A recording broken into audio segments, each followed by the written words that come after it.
سورہ التوبہ کی آیت نمبر 31 ہے، اعوذ باللہ من الشیطان الرجیم، اتخذوا احبارہم ورہبانہم اربابا من دون اللہ، یہود و نصارہ نے اپنے احبار یعنی علماء کو اور رہبان اور صوفیوں اور جوگیوں کو، راہبوں کو رب مان لیا تھا اللہ تعالیٰ کے مقابلے پر۔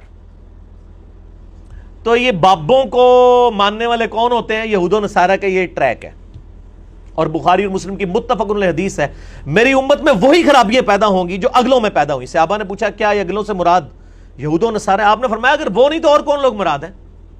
سیم وہی خرابیاں، بخاری مسلم کے الفاظ ہیں قدم با قدم بالشت بر بالشت، تم انہی کاموں میں پڑ جاؤ گے۔ اور امت دیکھیں پھر پڑھی ہے۔ اس کانٹیکسٹ میں ایک ضعیف روایت بھی ہے ترمذی کی، لیکن کچھ محدثین اسے صحیح کہتے ہیں، اور ہم جن کے لیے پیش کر رہے ہیں ان کے نزدیک بھی یہ روایت صحیح ہے۔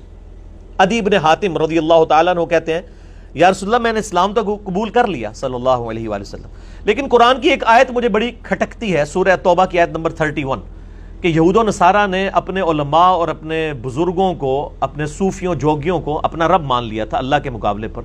تو یا رسول اللہ ہم اپنے علماء کی پوجا تو نہیں کرتے تھے؟ تو آپ نے فرمایا یہ بتاؤ کہ کیا تم اپنے علماء اور اپنے ان جوگیوں کی باتوں کو بغیر دلیل کے کہ کتاب و سنت میں کیا لکھا ہے تمہارے انبیاء کی تعلیمات میں مان لیا کرتے تھے؟ ان کی شریعت کی حلال کی بھی چیزوں کو حلال اور حرام کی بھی چیزوں کو حرام نہیں مان لیا کرتے تھے؟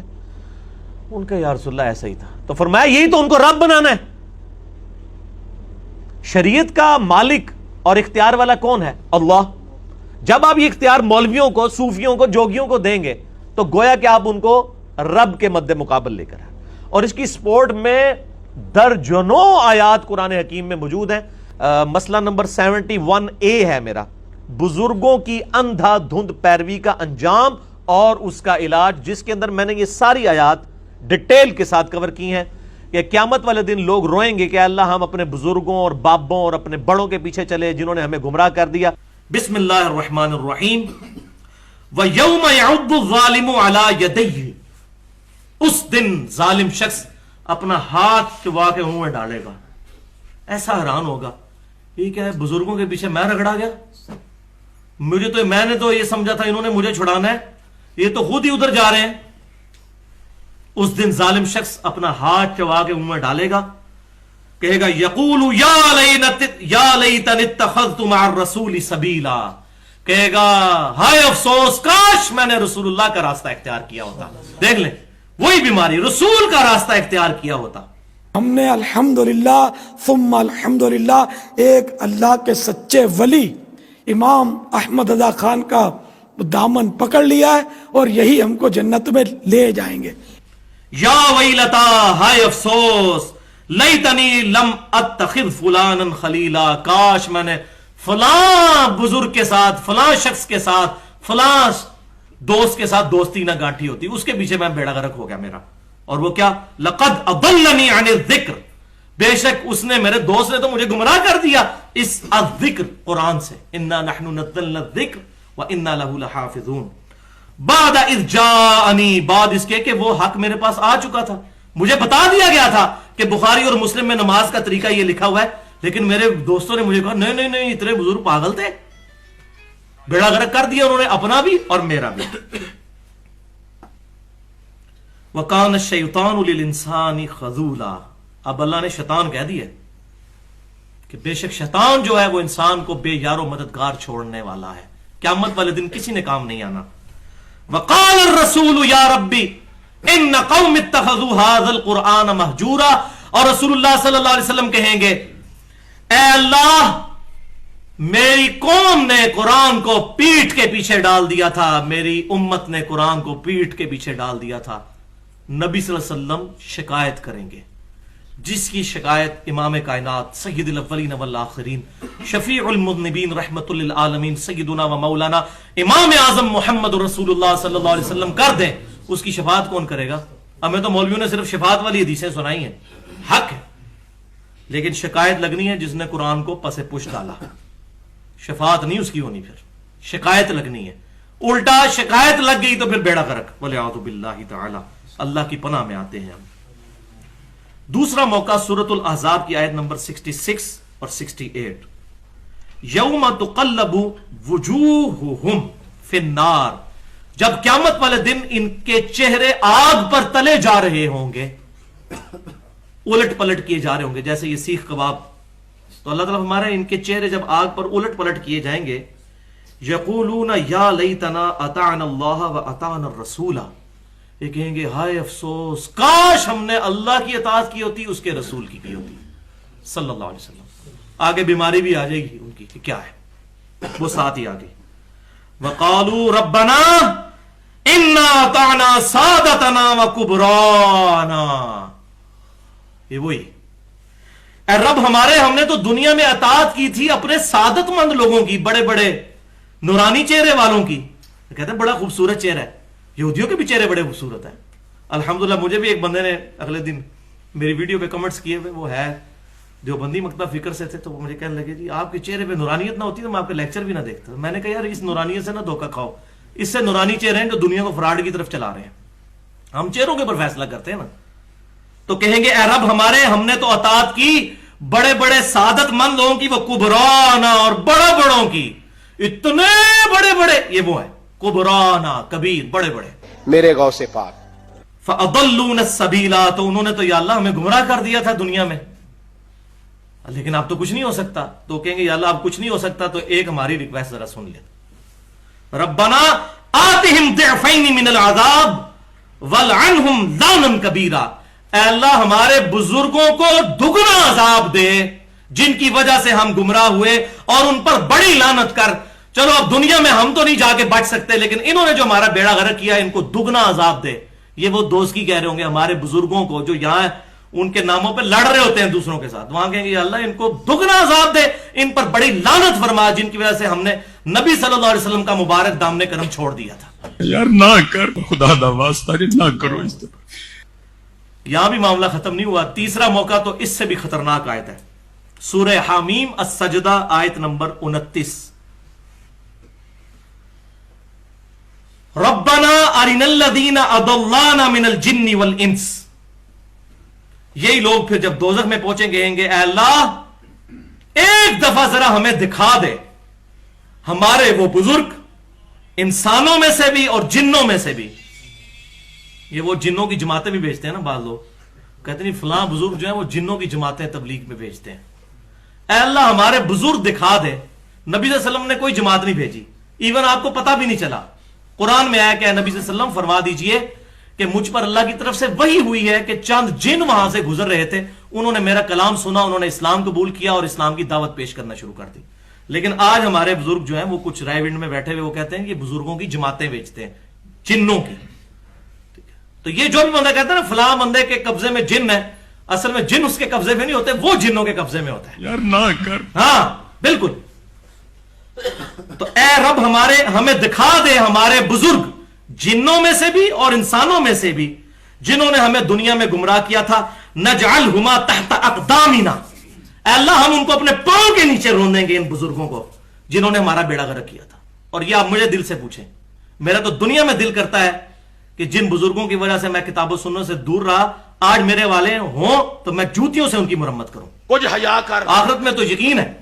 دنیا میں بندے کو غصہ آتا ہے یار انہوں نے ہمیں کس دھوکے میں لگائی رکھا، اوکھے ویلے بزرگ کام آتے ہیں، کس امید پہ چلائی رکھا.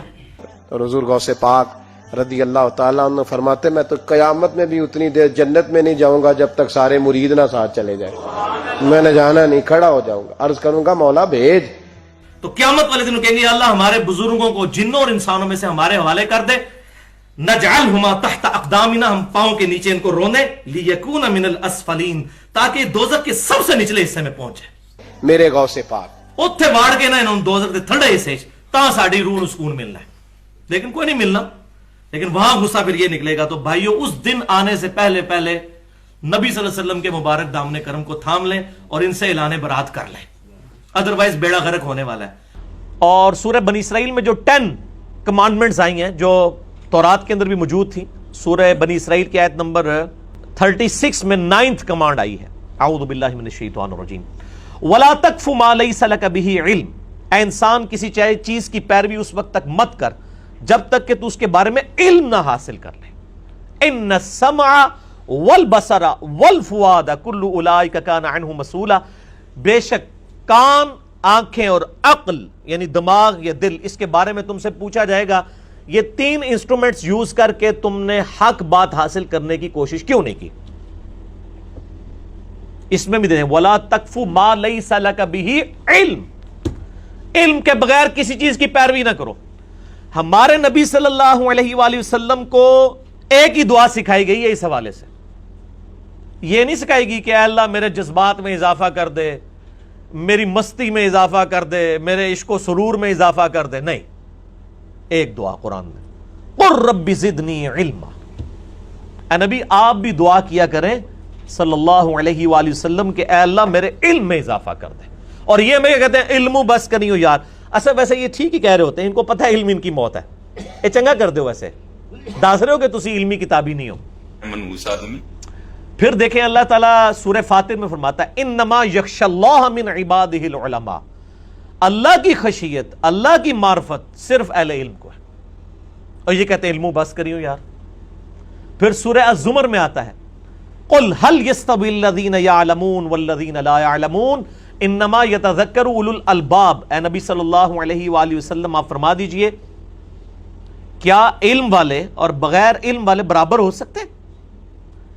نصیحت تو نہیں حاصل کرتے مگر عقل والے۔ اور ایک اندن چلے عشق دے چلے نمبر لے گئے، اور قرآن کہہ رہا ہے عقل والے۔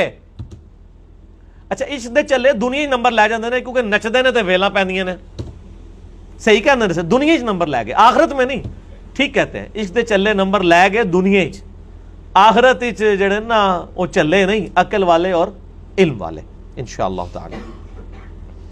باقی میرے بھائیوں، نبی صلی اللہ علیہ وآلہ وسلم کا حجۃ الوداع کا جو خطبہ ہے صحیح سند کے ساتھ کتاب العلم چیپٹر میں المستدرک للحاکم میں انٹرنیشنل نمبر کے مطابق 318 نمبر حدیث ہے۔